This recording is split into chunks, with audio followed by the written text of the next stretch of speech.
Pests beware, your fields have heroes. The Pests and Predators podcast is brought to you by Field Heroes and is powered by the Western Grains Research Foundation. Learn how beneficial insects fight pests and protect your crops. Visit fieldheroes.ca today.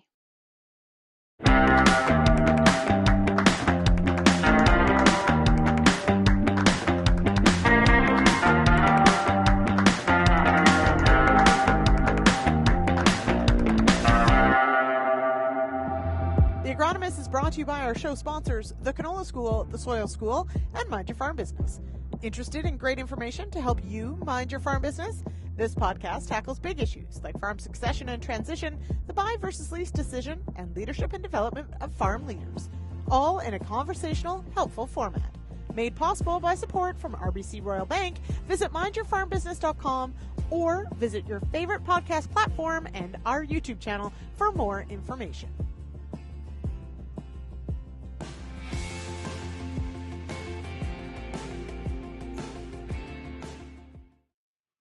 Hello and welcome to the Agronomists. I am your host, Lyndsey Smith. Thank you so much for joining us here on the show. We've got an exciting one ahead of us. It is, of course, the planting and seeding season, and there is so much happening out there in the fields, both from the equipment side and, of course, from the plant side as well, and we're going to unpack some of that tonight.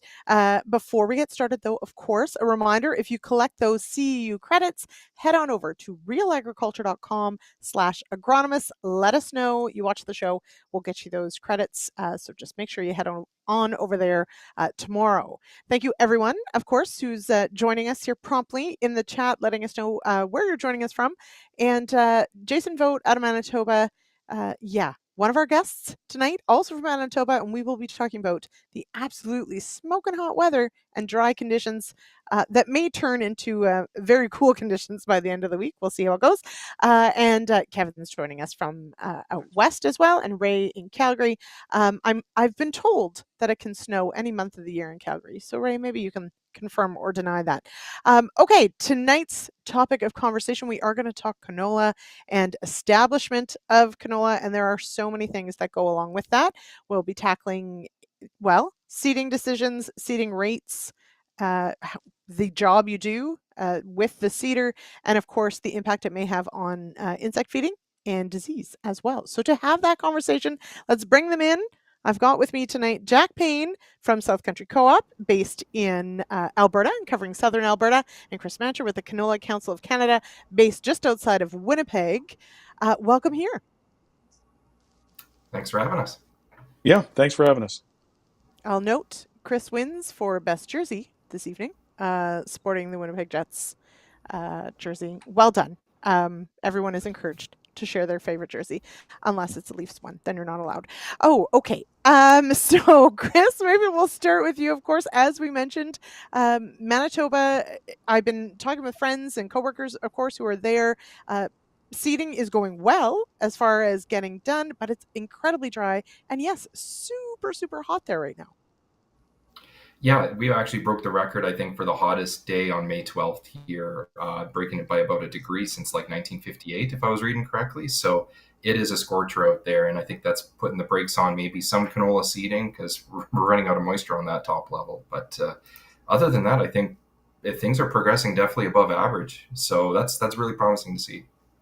All right, we're going to come back to that conversation of temperature at seeding time in a moment. Jeff Nielsen joining us, said some much needed rain, over 26 mils, much needed. South Central Alberta has wheat emerging and finished canola yesterday. So Jack, more in line with what you're seeing in your area, where are things at as far as seeding going, and what is the moisture situation like?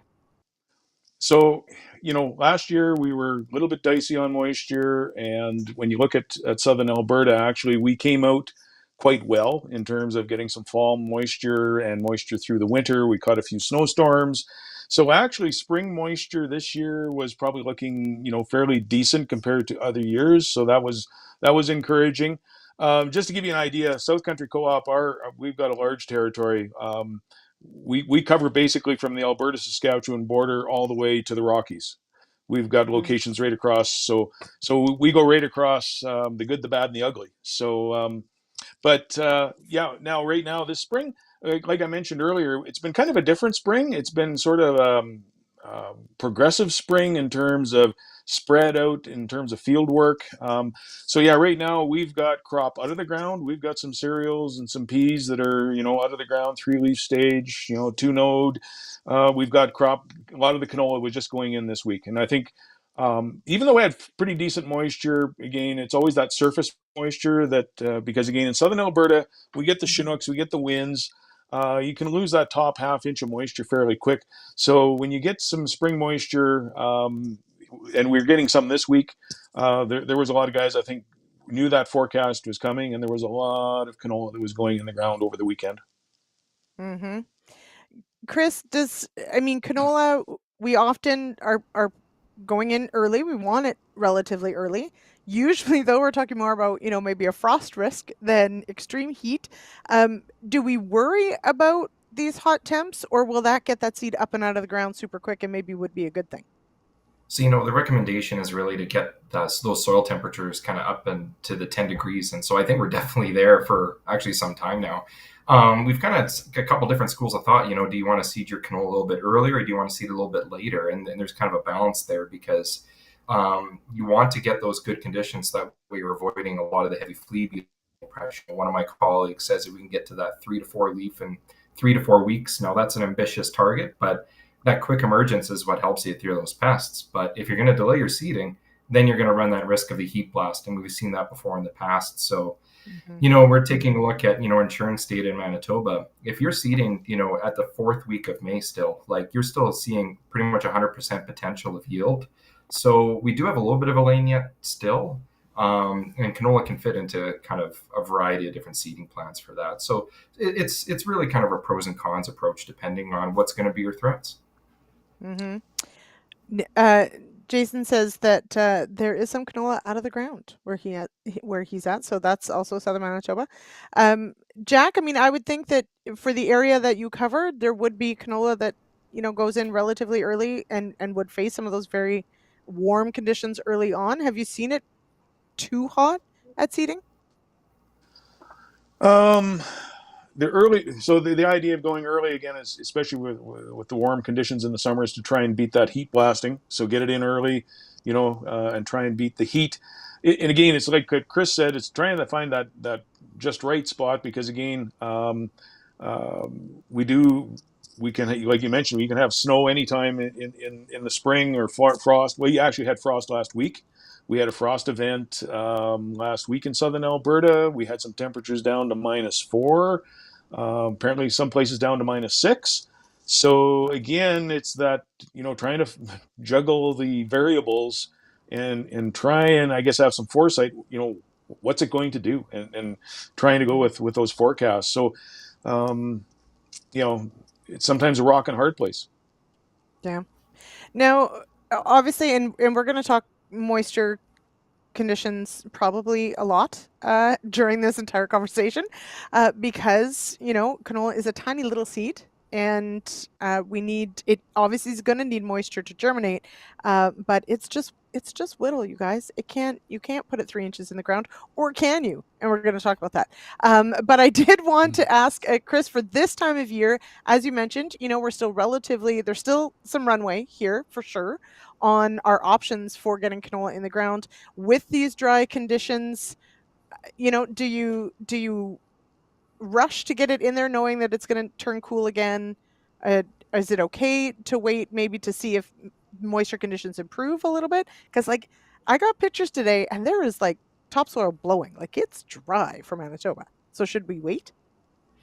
Yeah, I think that's the $1 million question right now. And I was kind of wrapping my head around it, what is the right approach here? Do we try and get that seed in the ground with rain in the forecast and try and get, without mucking about later on in case that window doesn't come until 2 weeks later? Or do we wait wait until this frost and all these kind of conditions settle? And even if we have frost or, getting to that zero, the soil's so warm right now, it's going to kind of moderate some of that cooling effect too. So radiate some heat. Is it going to last for a few more days? I don't know. But I think it's really, you got to really keep a keen eye to the forecast right now, and see what kind of seeding plan do you have currently, because if you're all ready to go and you got the seeding and you're going to put it maybe just above moisture in that, really good kind of seeding depth that you guys are accustomed to, maybe that's the right option. Again, it's going to vary between where you're at, what you've seen work well before, and really, again, kind of like what stress are you really wanting to kind of look at. And I think really what's going to boil down to afterwards is, what are you going to do after that? Are you going to be running risk of seeding, reseeding? Are you going to have to worry about maybe spraying more for flea beetles? Are you going to deal with disease? So it's having those action plans to kind of back it up after. Mm-hmm. I think the other thing, yeah, sorry, go Lyndsey, I ahead, was just going to say the other thing that enters into this too is we know what the best recommendations are, but a lot of times logistics trump agronomy. Right. And, Yes. we got some of these really large farms with several thousand acres, like 10,000 acres, 15,000 acres. Waiting. Well, you can't wait forever because you're not going to No. be able to get it in the ground. So then it becomes that thing of making that decision. Well, I'm going to pull the trigger, put it in the ground, and cross my fingers. And the other, I guess, aspect is too is again on logistics. If you got so many acres to get across, all of a sudden now you have to make a change in your seeding plan or what you're doing. And rejig. We're going to go into canola now instead of finishing up on cereals or something. Again, or how fast can you make that switch? And that's the other thing. Let's say it does rain. Well, now we can put it in. Well, how many days is it going to take you to get back into those fields to get that seed into the ground? Whereas if the seed was already in the soil and it's rained, now it's all ready to go. So it's really a tough decision. And I was going to note, it sort of depends, is canola the last crop you're putting in? Or, for a lot of southern Manitoba, you've still got beans, you might have corn, there's still other things that have to go into. So, Jack, to your point of logistics, it kind of does also depend on what you have left to do, and what the forecast says, and of course what the calendar reads as well. Now, before tonight's episode, I want to talk a few different aspects of canola establishment. And we could talk field prep. I think, that's important. But one of the things that I think we still hear so often is choosing that seeding rate. So choosing, that number that's going to get you to the desired plant stand. And it's not an easy answer, Jack, when someone says, okay, so what rate am I seeding at? How do you tackle that question? Well, a few things. I mean, there's some really good calculators. I mean, the Canola Council's got some really good calculators there for determining what your seeding rate should be based on 1,000 seed weight and on your mortality. And I think it's the mortality that maybe some people don't have a good handle on because, is it 40% mortality? Is it 60%? Again, everybody's situation is different. So one of the things I think that producers really have to get a handle on is sort of what's their range of mortality.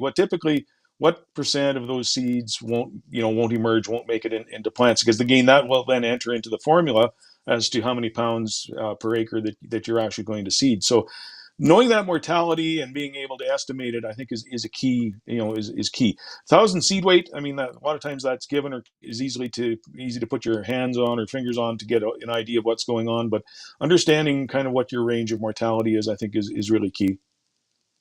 Chris, do we use a rule of thumb, or should we know on our farm what a mortality rate is for our equipment and the way we seed our canola? Yeah, it's definitely going to be dependent on the canola. Like I see planters putting canola into the ground here in the Red River Valley, and I've heard rates are almost 1.5 pounds per acre. That is extremely low, but they are getting the right plant stand coming out of that in their target range, and so that's really good to see. That I think is a little bit on the risky side because you're not leaving a lot of room for error, but that's going to be dependent on your equipment, what you're familiar with. And then the other thing that's going to tie everything together, and we've seen this work both ways in previous years, is what that weather's happening. If you're getting a really nice soaking rain right after you seed, you're probably going to anticipate a little bit higher emergence for that. Where if it's going to be dry, it's going to be a little less, maybe a little uneven. And in those really wet conditions, we're seeing like almost 2/10 of a stand, where we're like 15 plants per square foot. And we're seeing like 85+% germination and emergence. And we're thinking, okay, this is just not practical, but got to balance that with your seeding rate. So it's going to come down to a little bit of getting familiar with what's happening on those fields, but also not saying what we did last year is going to work for this year, because the conditions are still going to play a major role in that. Mm-hmm. Jack, do you worry about too high of a plant density, or is it usually really about making sure you've got that range of plants per square foot or per meter squared, et cetera, to make sure you're still at 100% yield potential?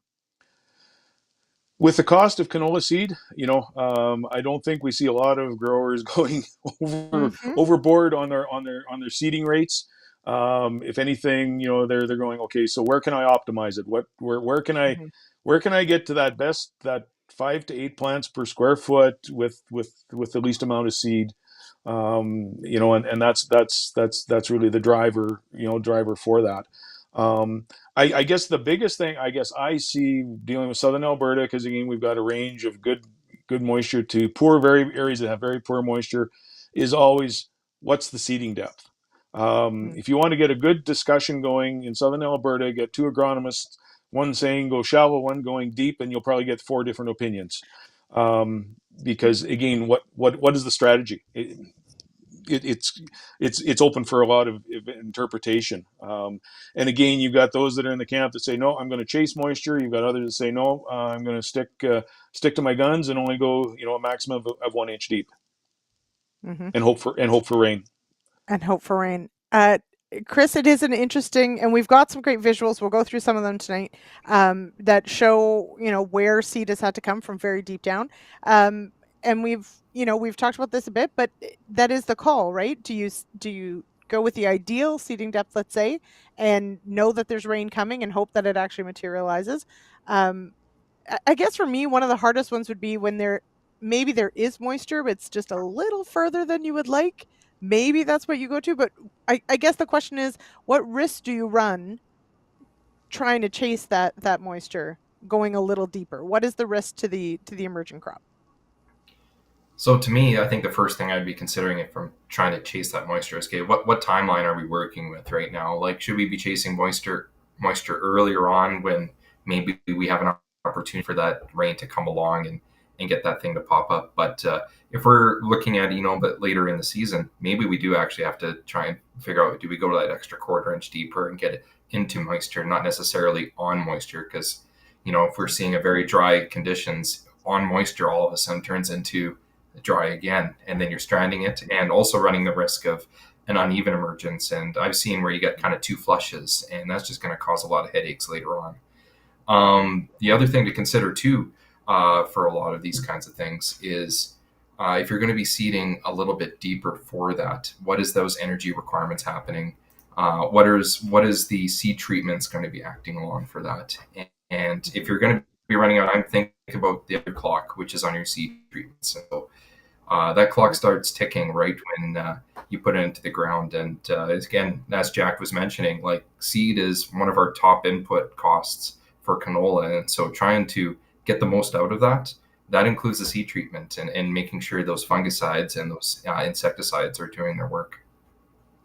Right. And in that, and often, if we're into cool, dry conditions, let's say, we know that, that seed could just sit there. It may not do anything. And then, so that the clock starts ticking on some of the protection we've spent good money on.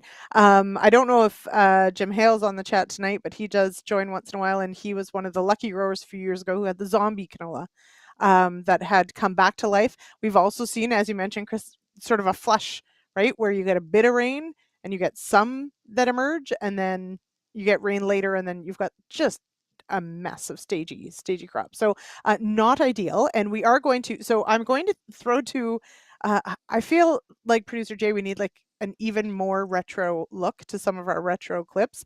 I'm going to throw to this clip with Doug Moisey, who we know and love. And this is from, I'm pretty sure it's like 12 years ago, maybe even more. And he's talking about, and this is something I want to touch on sort of the importance of figuring out if your emergence isn't great, what happened. And so what are some of the typical culprits that could be to blame for a less than ideal emergence? So Producer Jay, if you would, we'll go to our first clip with Doug Moisey.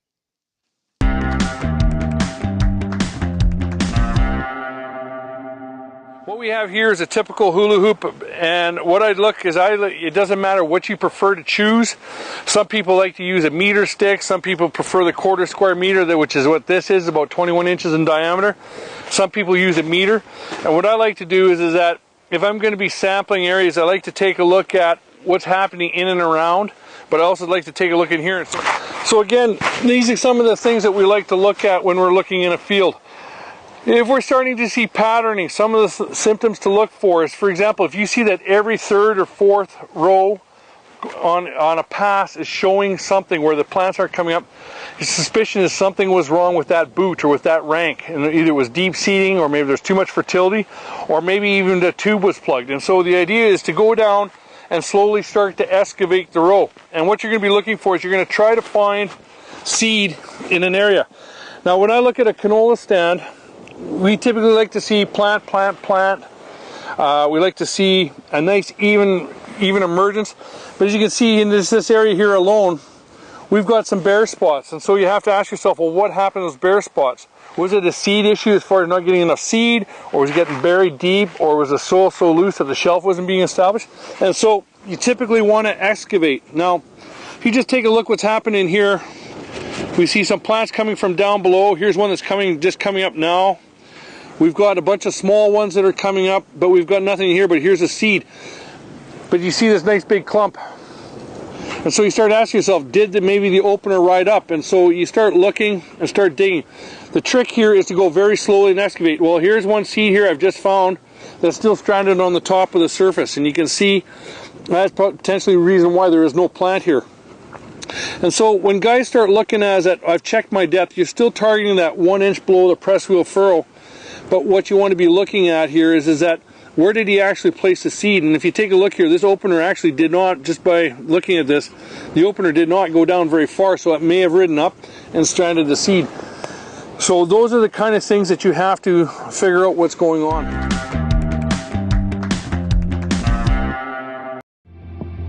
Our sponsors tonight are Mind Your Farm Business, the Soil School, and the Canola School. From pre-seeding seeder setup and checks to pest ID and advice on nutrient management decisions to tips on determining swath timing, Real Agriculture's Canola School covers every facet of the canola growing season.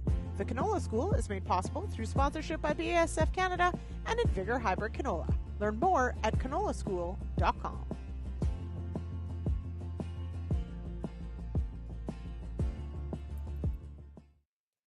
All right. I would like to send a shout out to producer Jay for the excellent camera work on that canola school all those years ago. But it brings up a really good point of not just counting plants, but actually looking at where they are, what they look like, did they come from way below, potentially are they in clumps, and exactly as Doug points out, sometimes it's an equipment issue, it could be a fertilizer issue, there's all sorts of things that could go wrong. Jack, when you head out there, what are some of the key things that you're looking for when you're trying to figure out, where something went wrong? Because we can talk about it, but what about insect feeding? Like there's so many things that could impact those counts. So maybe actually let's back up one step. When do you do your first evaluation? If what you're evaluating is your emergence success, when would you be going out there and taking a look? I'm always going out. I would prefer to be out there 10 days after the crop has gone in the ground, or visually drive past the field and see if there's anything coming out of the ground. But as soon as it's coming out of the ground, whether it be a cereal or whether it's an oil seed, get out there. And people, as I say, often tease me and they say I must be part badger because I'm always digging. But I don't go anywhere without a garden trowel. And when I'm doing diagnostics, when people are asking me what's wrong, I said, have you dug up the plant? What do the roots look like? What's the seeding depth look like? Where's it emerging from? Because again, so much of what maybe happens, the symptoms are above ground, but the cause may be below ground, and that's what we need to look at. So, and just like what Doug had done there, okay, we've got X number of plants per square foot. If we've got some gaps missing, I'm doing exactly what he says. I'm going to start excavating. I'm going to start digging, looking. Can I find seed? Can I find plants that maybe didn't or started to germinate but died? that's one of the other things I guess I didn't mention is, we've had some cutworm issues in southern Alberta on some winter cereals and whatever. So I imagine there's the possibility that we could see cutworms, on canola. So again, if you're identifying some of these areas where there's patches where there's nothing growing, that's where I'm first going to go. And again, I look down the road. It's exactly the same as what Doug had said. I was just out last week scouting some fields. I'm looking down the rows. Am I seeing any misses? Am I seeing any gaps? If there's a gap, I go right to it. Okay, why aren't there any plants there? Is it a depth issue? Is it a disease issue? Is it a possibility that we've got cutworms that have got those plants? So, and again, my favorite again though is going back to seeding depth, because I've seen a lot of variability in seeding depth, and even if, let's say, somebody's targeting an inch deep, I've seen a good portion of the seed perhaps stranded in dry soil, in that top half inch or quarter inch, and then plants that are down as far as 2 inches. And again, while I was trying to seed an inch deep, well, there seems to be a lot of variability in your average was 1 inch, but what are the two extremes? And it goes back to what Chris was saying. You're going to have two flushes. I've seen that, and I've seen that happen many times, where you got two flushes of canola, and now you just got a mess, and that, if you spill that over into our discussion later on flea beetles, that's also going to have an effect on feeding injury. So it can be magnified. Right. Now, Jason's got a couple of good points here, but one of the ones, often we think about survivability of the seed as it travels through whatever seeding unit we're using. And then, of course, as Jack points out, what happens once it hits the ground? So does it get stranded too shallow? Is it buried too deep? Does it get eaten? Is it disease, etc.? Jason's got a question here, Chris, about Canola Council and working with drill manufacturers about improvements with seed place technology. The best he's seen to date for survivability is 70% with a disc drill. So what does that look like as far as evaluating survivability and the type of equipment you're using to actually get seed in the ground? Yeah, to my knowledge right now, currently, we're not talking too much to the drill manufacturers, because that can open up a huge can of worms in terms of, okay, who are we looking at, and also what's the scale of all these studies, and in getting that on-farm data is going to be really valuable. But we do have on-farm research trials that are happening with the provincial canola groups, and so looking at some of that information there, that's actually having that information on the drill types, the opener widths, and also talking about seedbed utilization that has a role in terms of, we may talk about later on fertilizer toxicity on that too, right? So I think there's going to be some power in some large data once we get some of that information out there. I'd probably expect, some of the newer opener types to be able to be a little bit more precise in some of that regards. And then also, talking about seed depth on the uniformity across your implement, but also in terms of being uniform in the row as well. So, being able to contour against the land, and then also making sure that the depth is uniform. And then also checking for that, in different conditions as well. Like if it's going to be dry early in the season, are you calibrating later in case you have a rain, and adjusting as well? So, yes. So Kevin's got a question, and it's a fair one, Kevin, because Kevin is from the West, and he's from BC West, so really West, Fraser Valley. From someone who knows nothing about canola, would you get better depth accuracy with a corn planter, so with a planter? And so, Chris, this is it is a very popular question, and as you mentioned earlier, there are definitely those that use a planter to put canola in the ground. What are the considerations there, Chris? Is it a slam dunk, it's always the best to do, or is it just another tool? I think it can be a little bit of both. I've seen some pretty good successes with it. The small seed size does pose some challenges for that, but you got to think about what are you giving up for that in terms of, what are your equipment operations for that? Are you getting a lot of fertilizer in those seed rows with the starter, or do you need to figure out your other strategies for that? But from my own experience, usually people that are using planters can go a little bit lighter on the seeding rate, and that's usually a plus because that's a big cost. So it's being more precise, and I think that's where we want to kind of get to, those nice picket fences of canola, rather than what Jack and Doug was talking about in the video is, these clumps everywhere. Like, if you're going to have competition within a couple plants, you're going to get spindly plants, you're going to get mortalities. And if you're going to do plant counts, at the end of the season, you're not going to see all those plants. And so all of a sudden that's another seed waste. Mm-hmm. I think one of the things that is part of the conversation when we talk planter versus seeder is exactly that, Chris. We have to consider the fertilizer passes, right? Because we are limited with what we can do with a planter, so that requires a whole overhaul. What's interesting to me is here in Ontario, I see the opposite, of course. It's that farmers trying to do things with other crops or with fertility, and they're saying, but I have a planter and I'm limited by what I can put on with the planter. So it's sort of, it's a bigger question than just depth. Or that picket fence kind of placement. There's more to it than that for sure. So Jeanette weighs in and says, you see better survivability with planters. I think it's depths. Jason will fight me and say it's singulation. So there you go. Jeanette, Jason, duke it out. Thank you. Okay, Jack, it does bring up, and Chris mentioned it earlier, but that the discussion of planters and does fit in with the fertilizer discussion. Under dry conditions, are we more concerned about a fertility, a fertilizer burn in the seed row, or are we less concerned under dry conditions? Dry conditions are always going to lead to increased fertilizer burn within the seed row. I call it the healing power of water. I think back to our days when we did a diagnostic school at Lethbridge with Ross McKenzie, and we would do these intentional screw ups where you're trying to demonstrate how to burn a crop, how to kill a crop with too much boron, all of these sorts of things. And I remember we had some trials with canola, and we had some trials with cereals, and we were putting down some horrendous rates of nitrogen fertilizer with the seed. And lo and behold, the next day we got 1.5 inches rain, and they were the best looking plots. We said, do not do this at home. Mm-hmm. But it does demonstrate the healing power of water. And I guess I can say firsthand, being of the old guard, I've seen a lot of crops. And I remember going out and with a grower and diagnosing a field of canola, and there was hardly anything. There was a plant here, a plant there, and we're digging around, and you're finding all this seed that is not germinating, and you're seeing lots of fertilizer. And then you walk over, and the grower said, I just answered my own question. He said, look here, look at all this canola. He said, I know what happened here. He says, I forgot to turn the fertilizer on. And it was a dry year.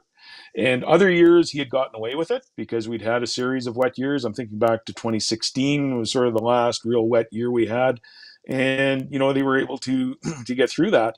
But when it's dry, it can be unforgiving. Mm-hmm. A well-timed rain covers up a lot of sins, Jack. Yes. A lot of you could have made all sorts of mistakes, but well-timed moisture can cover up a lot of them. So, but it is, of course, it does, but we can't count on that, right? So that is definitely a concern. Chris, I know certainly the Canola Council has done plenty of work on sulfur, specifically nitrogen as well. Is there a rule of thumb, or is there a calculator that we can use to make sure that we're not pushing the limits of what we can put down with the seed? So I know here in Manitoba Agriculture definitely has a calculator in terms of, working out what is the rates of safe place fertilizer, mainly looking at the phosphate. And so that really depends. I think I mentioned earlier on the seed bed utilization. If you have a wider utilization, higher percentage, that's going to help a little bit. But then again, I think it's still a lot more about the moisture. We've seen last year, it was actually pretty good here in Manitoba in terms of what kind of we got for precipitation. We can even show maybe slide 2. I got a couple kind of contrasts in terms of where those situations are. So on our left side, this was a trial, just a demo trial that we had many years ago, taking a look at what does it mean not having phosphate. And this is exactly kind of what Jack was looking at, is like, let's show the extremes. And we can see how poor the stand is compared to the unfertilized check on those dry seeding conditions. And then I referred to, again, with the Manitoba Canola Growers on Farm Research, like those, whether you had a high phosphate application in the seed row, standard, or even none, like the emergence was all pretty good, just below 80%. So, but then again, if we're looking at, what the moisture maps were telling us, 115 to 200% normal precipitation, that's going to hide a lot of those mistakes. And so, again, this data is showing us one thing, doesn't mean that, some of these rates can be pretty hot in dry conditions, and that's where I'd be concerned. But if we really need to check, it's one of the easiest, trials you do in a field is just shut off your seed place fertilizer for, a couple 100 feet, and then go check afterwards and do some plant counts in between. And, hopefully you won't be surprised at the results and everything's good, but it's a good thing to consider. Mm-hmm. Also, the SPF makes me think of sunscreen, but that's not what it means, everybody, on this chart. There you go. See? It's warm out. That's what I'm thinking about. Anyway, that's not what it is. Seed place fertilizer? Yes, not SPF. Okay. So it is, and it's a great visual to look at exactly that under either drier or, for some areas, more typical conditions. There definitely is a high end that we need to worry about. And Chris, great point. This is an easy one to check. So highly recommend, even if you're not maybe worried about it. And I know, and I know Jason Vogt's done some trials on this, and there's some Canola School episodes with him as well, where, same thing. They didn't always see huge injury under wet conditions. So, but if we're in a dry spell, maybe the whole year, this could be definitely an interesting one. Okay, so Jeff's got a question, and I'm wondering if Jeanette might weigh in on this one as well. But this goes to the seeding rate question. And I've seen this as well, where some companies have gone to, here, this bag will do 10 acres. Jack, when you're working with customers trying to figure these things out, has that been a helpful thing, or has that created more confusion? Jeff says here that they need to confirm some things to see how it turns out, and he's asking if this is more mainstream. But this idea of, here's this bag will cover 10 acres, are we using that, or is that sort of a help but not the be all end all? I would agree, Lyndsey. It's not the end all and be all. It's a starting point. It's kind of like, okay, this is where you can start from now, based on again, your variables, because again, that's all assuming that you've got, good moisture, you've got adequate depth or whatever. Now you have to start gauging that as to your particular situation and your variables. And and again, it sometimes caused a little bit of confusion again with two different seed lots, because somebody starts with some large seed, and then they can't, they need more seed, and then it's a different size, and sometimes that creates a bunch of confusion, because again, well, I've already calibrated for this, now I have to shut down and recalibrate for another lot of seed, and so it's been a help, sometimes a bit of a hindrance, depending on the situation. But I would take it as a starting point. It's not I wouldn't say it's the gospel. Start with that, and then work your way through your particular set of variables. And again, what kind of mortality do you have? What kind of a spring is it? Are we anticipating moisture? Do we have some forgiveness coming, or are we going to be tough sledding all the way? So it's a starting point, but not the end all be all, for sure. Okay. All right. Now, I do want to shift gears because, and Jason's asked a good question about which goes in first, soybeans before canola.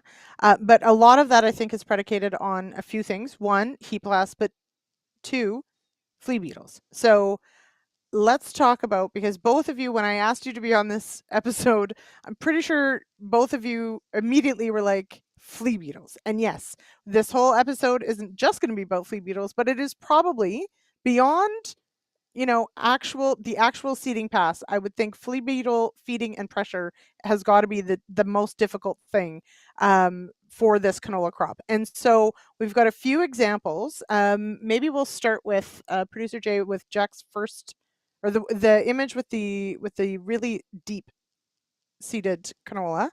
It might be the first one, it might be the second one. I'm sorry, Jay. We'll get there.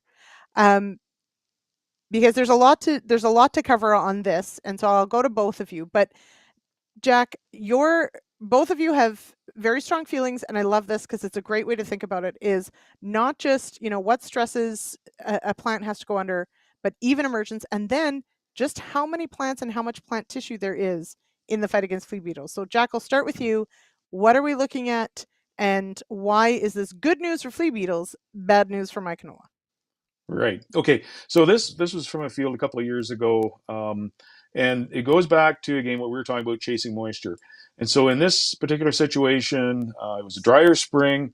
The producer decided to go, I'm going to go, deeper than an inch. I'm maybe going to try 1.25 inches, 1.5 inches, get down to some moisture or just above some moisture, and hopefully get that crop going. So the thing you got to remember is if you're targeting 1.25 inches, there's going to be some places where perhaps your seeding is down to 2 inches, 2.5 inches, and then there's going to be some again that was a little bit shallower. And so in this particular field, what we had was about 3 depths of canola. We had some that was stranded in dry soil. We had some that was in that inch, whatever, and then we had some that was down in that 2.5 inches, and germinated, was able to push its way to the top. And so what happened was, it was again talking what Chris had mentioned, we had 2 or 3 flushes of canola. And so if you were targeting, let's say you're hoping for 6 plants per square foot, let's say right in the middle. We had 2 and 3 that came out of the ground initially. We had heavy flea beetle pressure. So what happened? We had all these flea beetles saying, hey, there's only a few plants. So they ganged up on those and were mowing them right off. Producer went in and sprayed. Then we had another flush of flea beetles that came in. And then what happened was we caught a shower about a week later. And then what happened was, again, now the canola that was in the shallow depth finally got enough moisture to germinate. And you can see that one that's just, the little yellow one was actually seeded quite shallow. It was just starting to emerge. And so again, we had this, 2 to 3 flushes of canola coming up. And what the flea beetles did was it just provided, because we didn't have uniform emergence and it's a numbers game, we had high flea beetle pressure on these few plants that were just coming out of the ground, week after week sort of thing. And it was just a disaster that they'd mow a flush off. And then a week later, another flush of canola would come, and then they would get mowed off again because we had low plant populations. Mm-hmm. It sounds like you were literally spoon feeding the flea beetles at that point, which is like it was the opposite of what we're trying to do here. So so it's and as you mentioned, it's sort of a numbers game, right? It's how many canola plants actually are emerged, how many flea beetles are feeding, and then of course how quickly that canola plant is growing. And if they've already had to come down from potentially 3 inches down, or if we've got them all over the place, like you mentioned, that's just fresh little cotyledons for those flea beetles to be feeding on and just mowing them off as they go. Producer Jay, can you go to the next picture? I just want to, I think it's wow.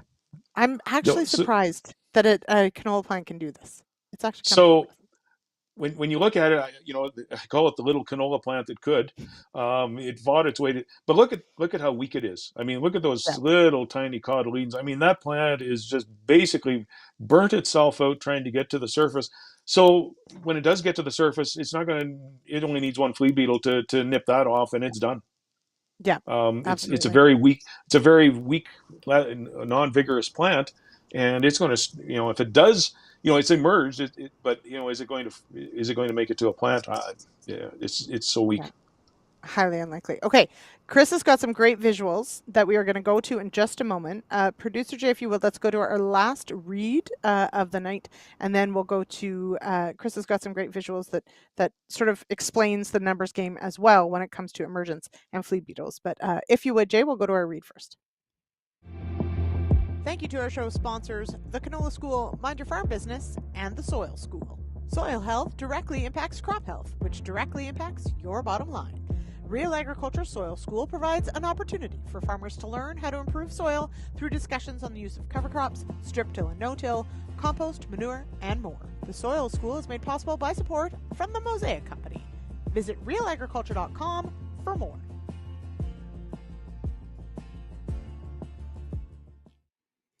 All right. Okay. So, Chris's turn.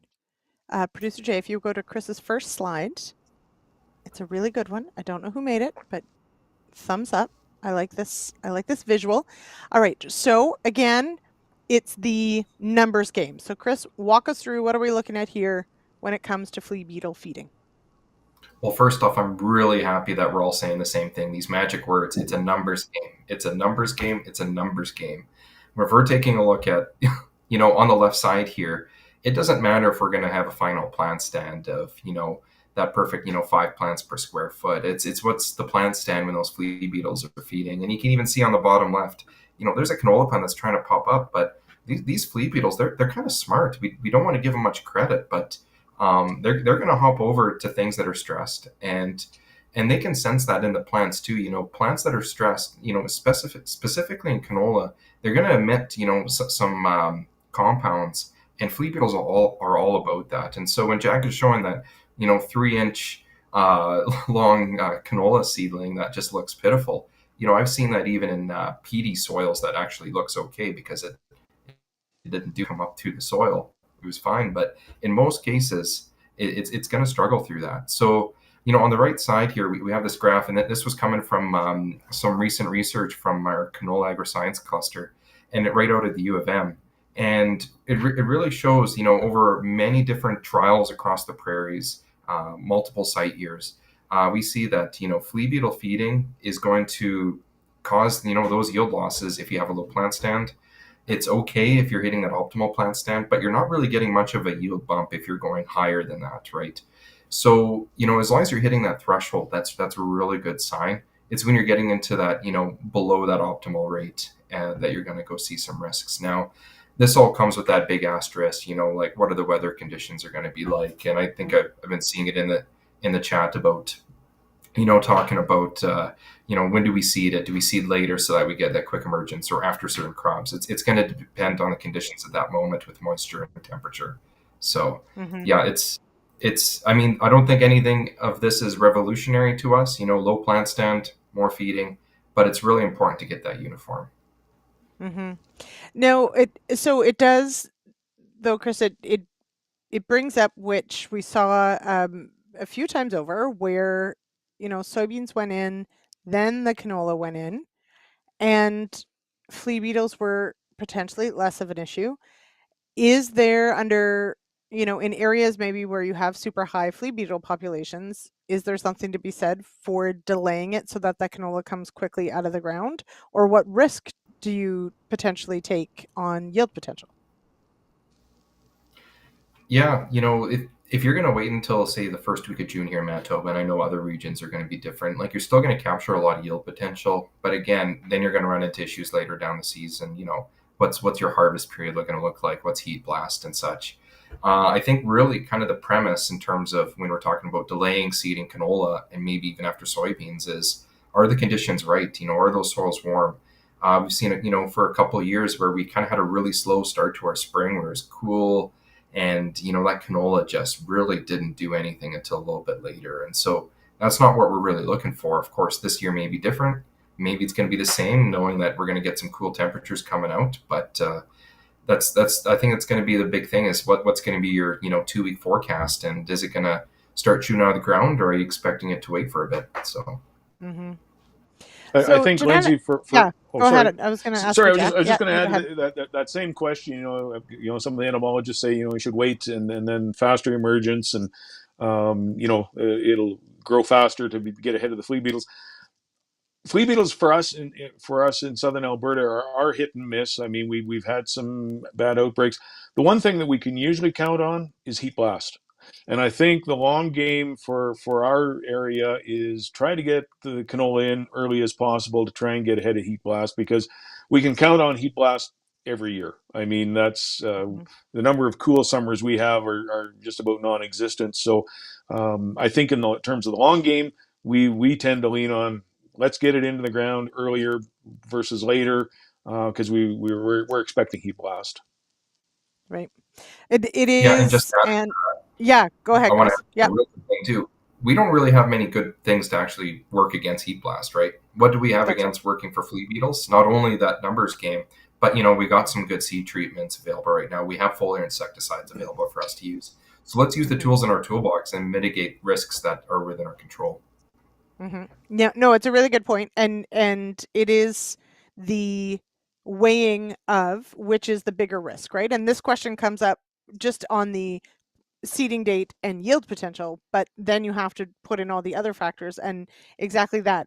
If heat blast typically happens I mean, we know, in that window, the risk is going to be at a certain time of year, and it is, as you mentioned, Jack, far more likely, whereas flea beetles are maybe not a guarantee every year.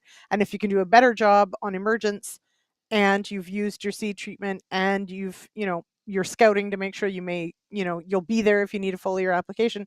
You're right, Chris, we've got tools that we can manage that flea beetle risk. Also, soybeans are the worst. Okay, Jason, so do we really need to put them in first? I don't think so. Anyway, team canola all the way. Okay. So it is, though, I think, I really do, and Chris, to your point, I really appreciate from so many of the agronomists out there really thinking through this flea beetle problem in as many different ways as we kind of can. We're all still waiting for hairy canola. So if the plant breeders could get on it. Chris, have you had any phone calls from the plant breeders saying, don't worry, we'll have it for you soon? Because I keep waiting and no one is putting it out there. So it's probably not in the breeder's hands just yet, but I know Agriculture and Agri-Food Canada is still working on it. I'm going to be taking a look at some of those plots. It's a long road because we're taking a look at some pretty unique stuff kind of coming into that. I'm cautiously optimistic something can work, but it's going to be a pathway to get there. Okay, and I know we have some perhaps maybe some other genetic tools we could be using as well. So breeders are working on it for sure. Ray suggests letting your neighbors seed canola first and use it as a trap crop. Hilarious, Ray. But Jack, is there something to be said for not being first when it comes to flea beetles? Yeah. Again, how much canola is in the area? That's the other thing that a couple of years ago when we had such horrendous flea beetle pressure, it was again those few isolated fields that really got beat up. And they just like every flea beetle in southern Alberta, ganged up on these few fields. But yeah, Ray's comment about a trap crop, there is maybe something to it, depending on the area that you're in. But you get into central Alberta where every second field is canola, well, then that quickly dilutes pretty soon. So yeah. Darn it. Oh, Jason doesn't like how I feel about soybeans, and he's coming for me. Bring it, Mr. Vote. Now, okay, we haven't talked a lot about diseases, and maybe that's because we're on a bit of a dry bias, and so we think that way, but we've got a few minutes left. Chris, when it comes to those early diseases, seedling diseases, we've got some good options potentially, but also the longer a seed takes to emerge and get growing, the higher risk. What do we need to think about when it comes to disease risk for our canola plants? Oh, wow. Do we have a lot of diseases for canola now, don't we? So many. For seedling diseases, we got a seedling complex disease that's actually 3 different species, and they all kind of work together and team up on canola, kind of like flea beetles do. So usually, our fungicide seed treatments are going to protect against that. But again, if your seed is going to be slow and not doing much, that seed treatment's going to wear off. And we saw even in Manitoba, and I've seen a few cases of this in terms of, we had really moist topsoil. And so those roots weren't really searching for a lot of moisture, and they kind of stayed a little more shallow, and they got hit by diseases in there and these root rots. And that caused a lot of headaches, yield losses later on. And so what do we do against that? Well, your fungicide seed treatments are going to help with that. A foliar rescue treatment isn't probably going to do much for it, but it's something to definitely consider. And then, of course, on the other side, we have blackleg. And so, again, getting good emergence for that, but also keeping an eye out for the forecast in case you need to do a foliar fungicide treatment. But, of course, blackleg management comes before the seeding season starts and looking at genetics. Yeah. Jack, we've covered this a couple times on the Canola School as well. It's one of those things that I think we often think about blackleg, at swath timing or at harvest because we're checking stems, but infection happens very, very early in the season. So to Chris's point, there's a lot of planning things that happen before we seed, but are growers, going in at that cotyledon stage with a fungicide treatment in high risk fields? Is that becoming more common? Not so much in our area, no. No. But I will agree. We have seen infection early in the growing season. I remember going out looking at some developing canola, and actually I was out with one of the agronomists, eagle eye, and they spotted, oh yeah, there's some blackleg lesions, on these cotyledons and on the first leaf. But typically we don't see a lot of fungicide application going down for blackleg. No, most of our it's going to be for sclerotinia. Yeah, much later. But I mean, that is, if you're going to, Chris, that if you do go in with a fungicide, it would have to be that early, or there's no point on the blackleg side, strictly blackleg. Yeah. So the sweet spot is going to be that 2-leaf stage. I mean, it's going to be really So dependent on the early. environmental conditions. We see chemicals that are registered that can be maybe cotyledon until 8 to 6-leaf. If you're looking at the 6-leaf, you may get some extra PGR effects on that. But in terms of you're wanting that fungicide to be a protective option, not a rescue treatment. And so going in early is good.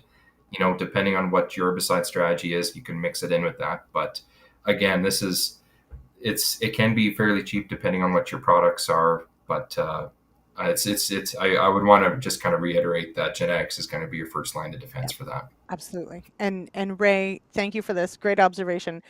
This chat so much reinforces the need for integrative thinking and management, and absolutely that all of these things work together, and especially when we are talking about something like blackleg or diseases that we have genetic resistance or tolerance for, that has to be part of that decision before you even put the seed in the ground. So super important. We only have a few minutes left, but Chris did send one slide that this year is probably not going to be an issue. Producer Jay, if you could bring up slide 4.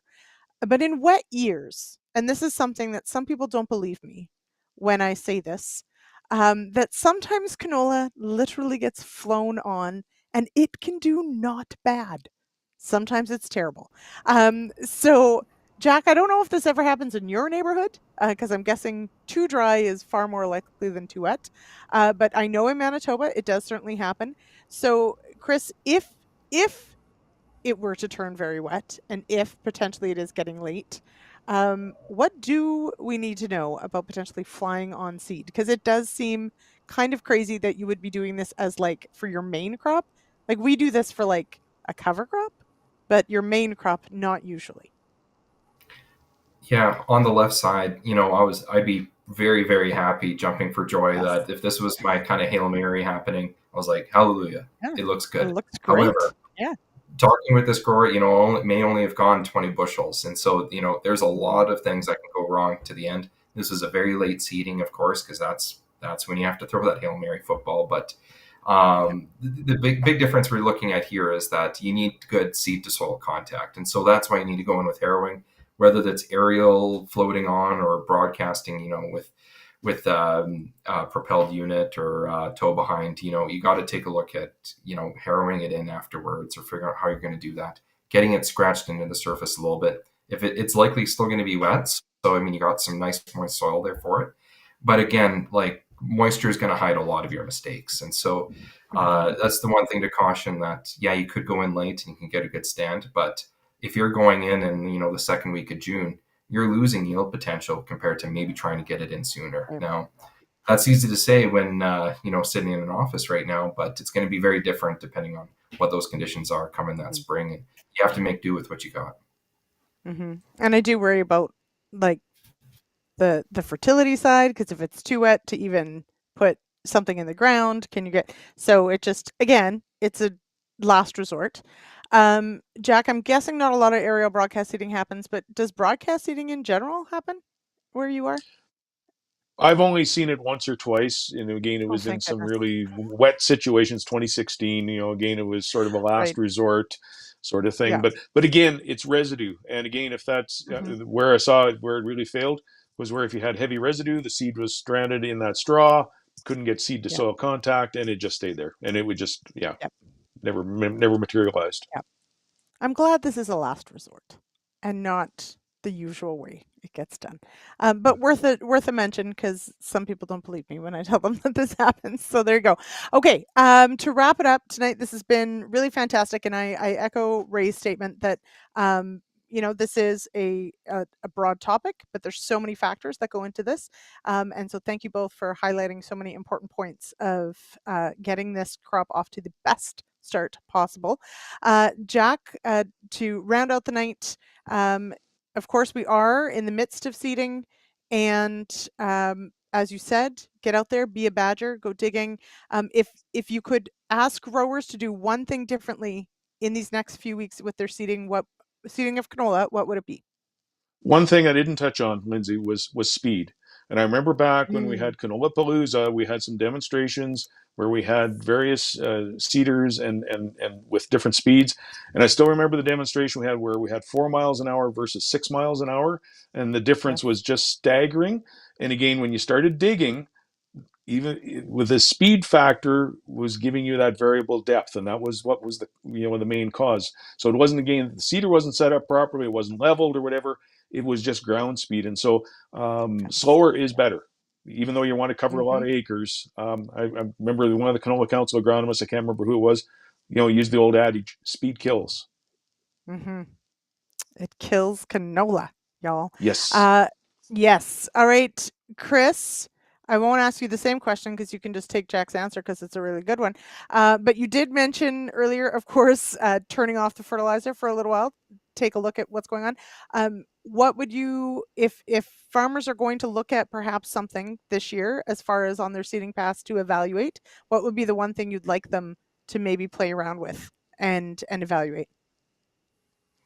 To me, I think it's going to be the ease of just shutting off that fertilizer, but also most importantly, kind of tying it all together is actually go out and take some plant counts.